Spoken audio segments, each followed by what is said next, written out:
Olá, muito boa noite. A gente fala ao vivo aqui direto do Santuário Nacional de Nossa Senhora Aparecida, hoje sábado, dia 22 de abril, e acontece aqui em Aparecida durante toda essa semana até a próxima sexta-feira, dia 28 de abril, a 60ª Assembleia Geral do Episcopado Brasileiro. Mais de 400 bispos, entre ativos e eméritos, estão reunidos aqui em Aparecida para discutir os rumos da igreja.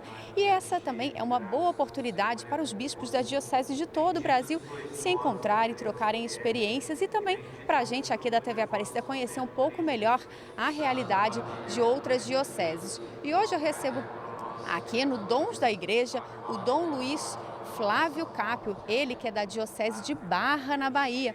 A gente vai conversar um pouquinho com ele. Boa noite, sua bênção. Boa noite, Deus abençoe você e todos aqueles que nos veem e nos ouvem. Um grande abraço para todos vocês.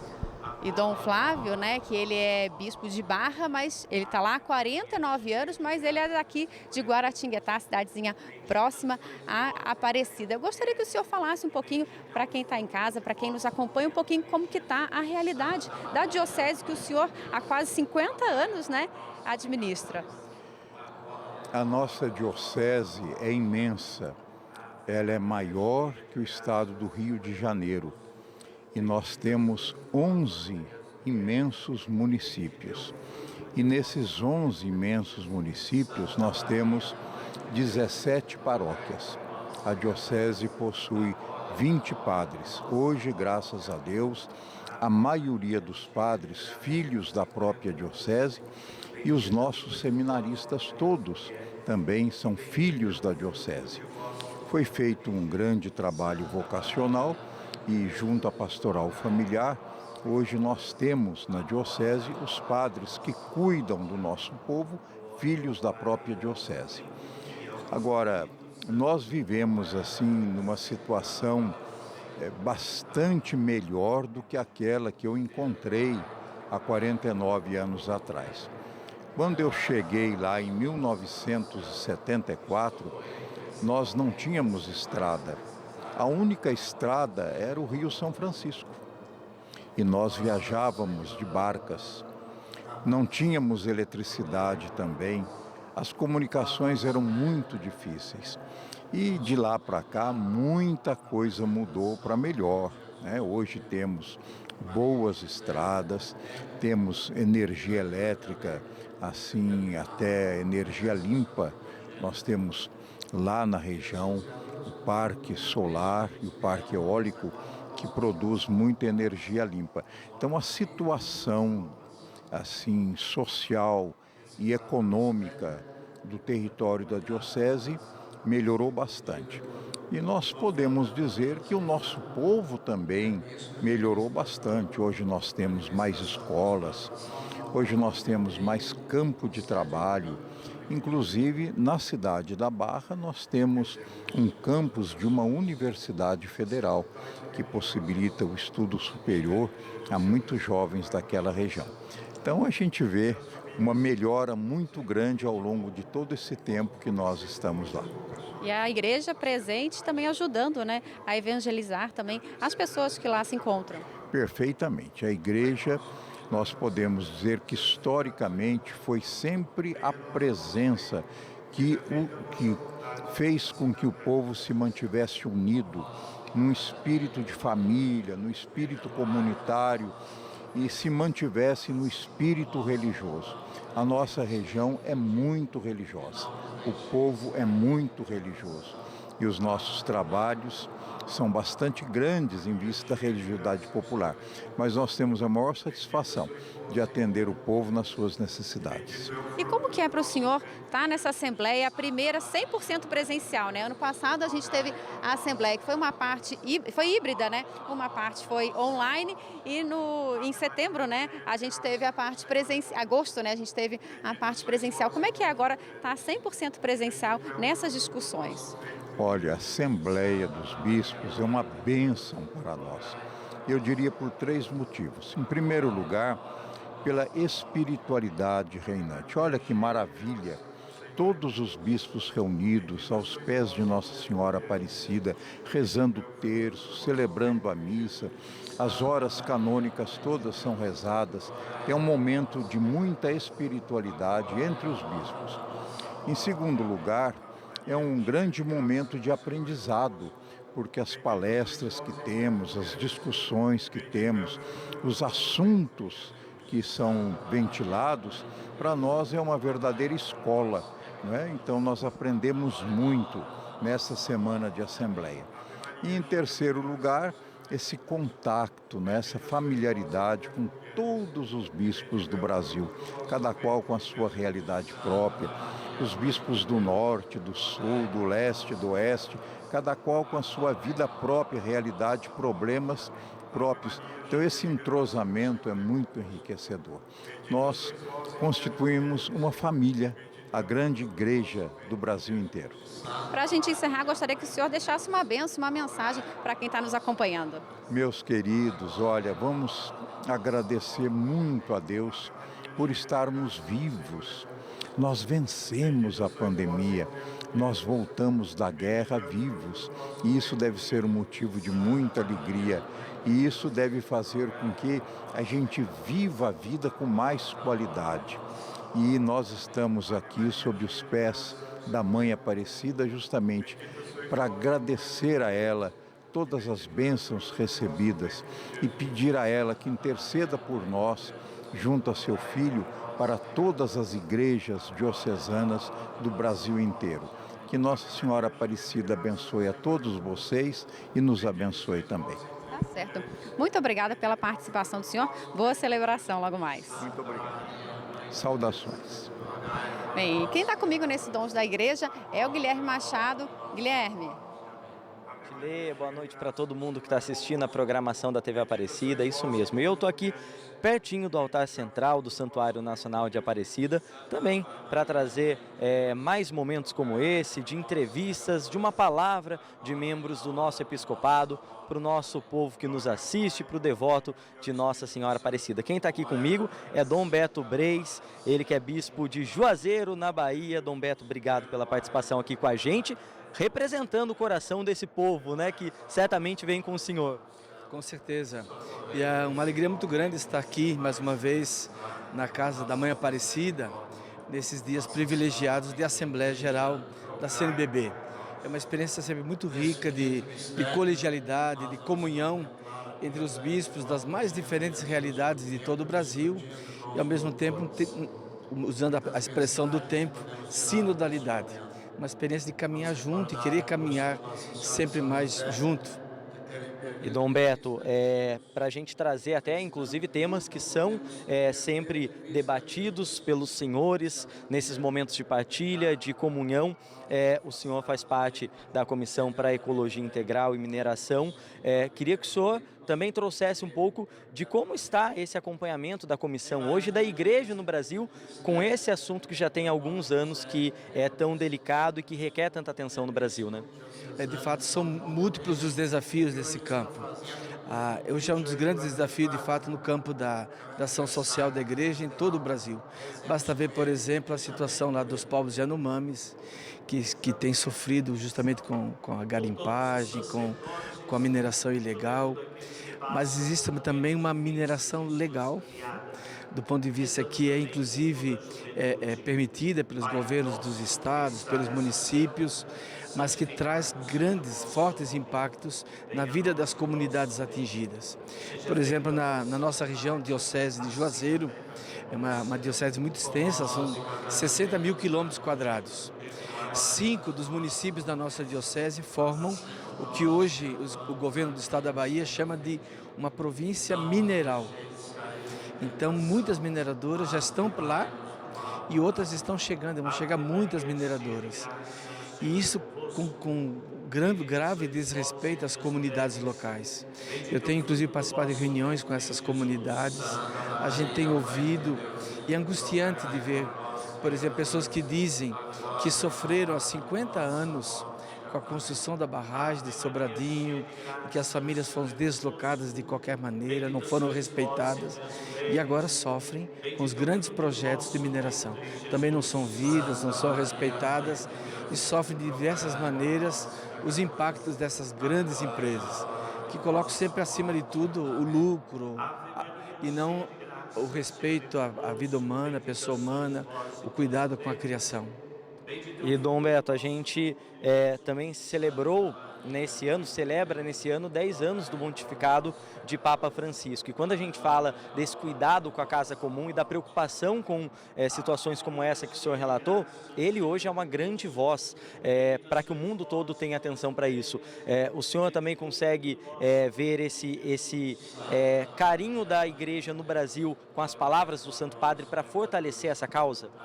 Com certeza, o Papa Francisco é um grande dom do Espírito a toda a igreja nesse momento decisivo de sua história, nessa encruzilhada histórica que nós estamos atravessando. E o Papa Francisco é jesuíta da Ordem Companhia de Jesus, fundada por Santo Inácio, mas todo o pontificado dele tem as marcas de Francisco de Assis, desde a questão da misericórdia como uma palavra-chave, uma temática-chave do seu ministério petrino, como também toda essa questão do cuidado com a criação. Basta lembrar os 10 anos, os 8 anos da Laudato Si, que é um documento belíssimo e muito interpelativo, que junta justamente a ação social da igreja, fundada na doutrina social da igreja, com a questão ecológica, uma questão socioecológica, né? E a fé cristã não pode ficar alheia a essa dimensão. Faz parte do anúncio do Evangelho também o cuidado com a vida, o direito à vida. O Papa Bento XVI, no Sacramentum Caritatis, relaciona a Eucaristia que nós celebramos ao empenho pela justiça e pela paz.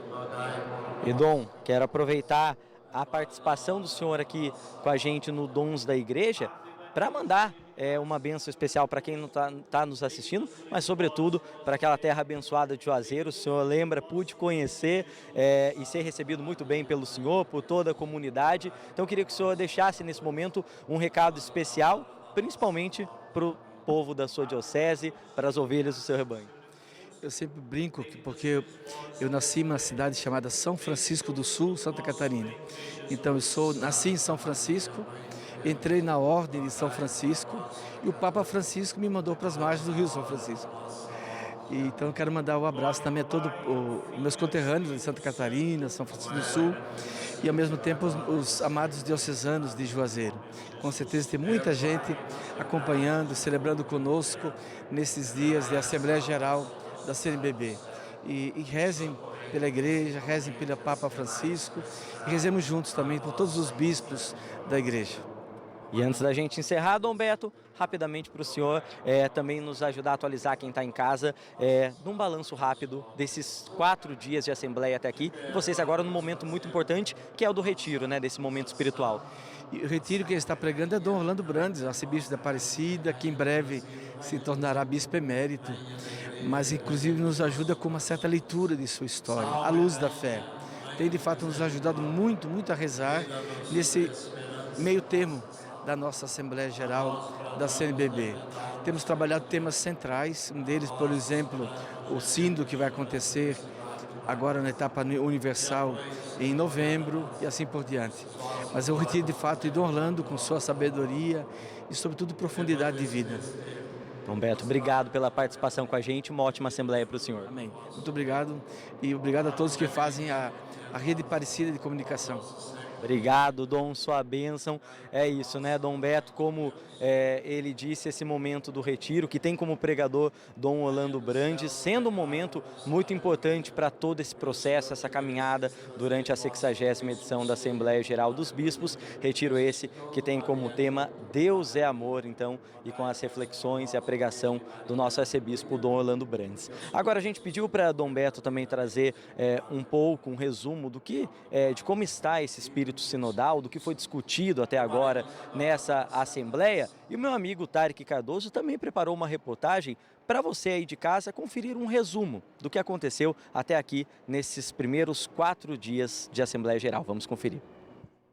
O evento teve início na quarta-feira, dia 19 de abril, quando Dom Jean Batista de IV, núncio apostólico para o Brasil, expressou ao episcopado brasileiro os votos do Papa Francisco para estes dias de intensa comunhão eclesial. A Igreja do Brasil e a Igreja Universal está fervorosamente unida a vocês em oração, consciente do importante papel do episcopado brasileiro para o episcopado de toda a Igreja, pedindo-lhes que expressem a unidade da Igreja.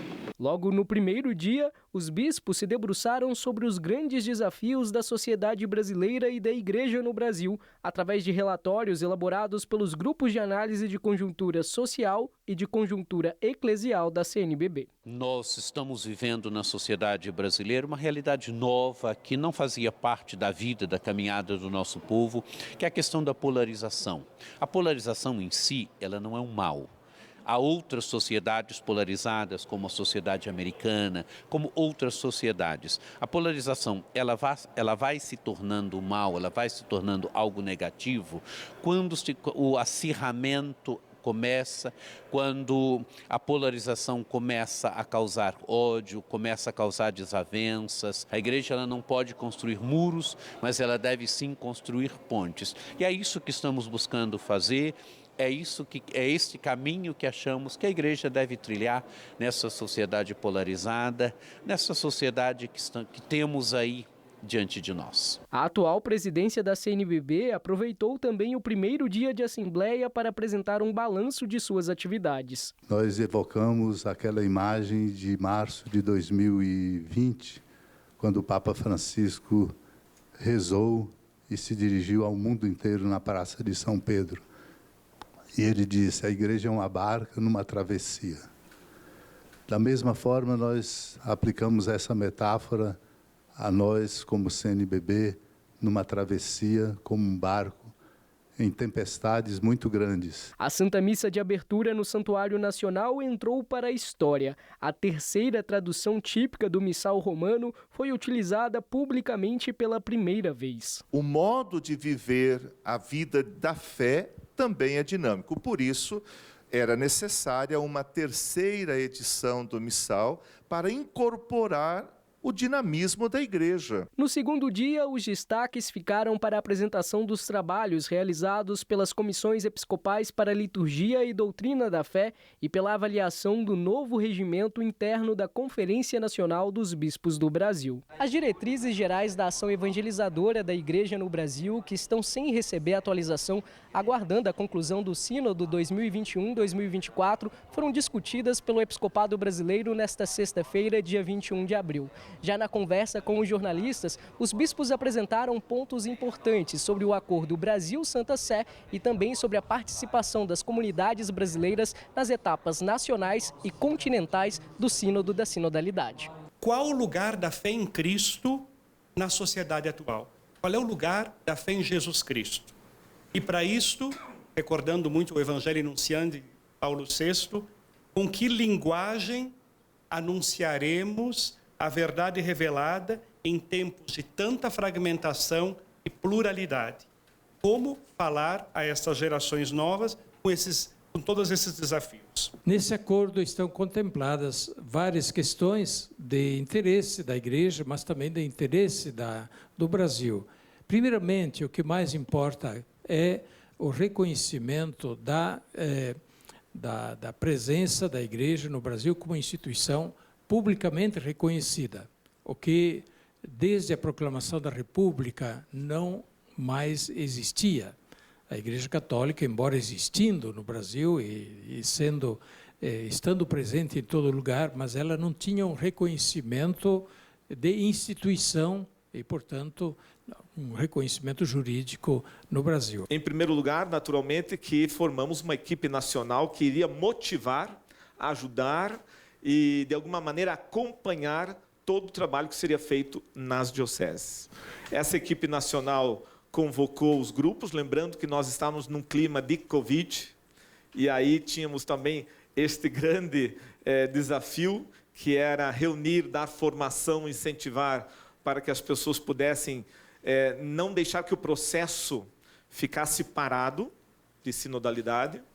Mas graças a Deus, e aqui eu quero reconhecer oficialmente, como parte da equipe do Sínodo no Brasil, que as nossas dioceses trabalharam. A Santa Missa do terceiro dia deste evento de comunhão da Igreja do Brasil teve como intenção especial a vida e a vocação de nossos bispos eméritos. É uma alegria. Aqui nesta Assembleia nós estamos em 34, portanto um número significativo, considerando o fato que muitos não podem vir devido a fragilidades, enfermidades, né? E nós representamos realmente aqueles bispos que doaram toda a sua vida pela Igreja e continuam doando, né? Bem, agora você fica com Ao Redor do Altar e daqui a pouco a celebração da Santa Missa. Tchau, tchau, boa noite.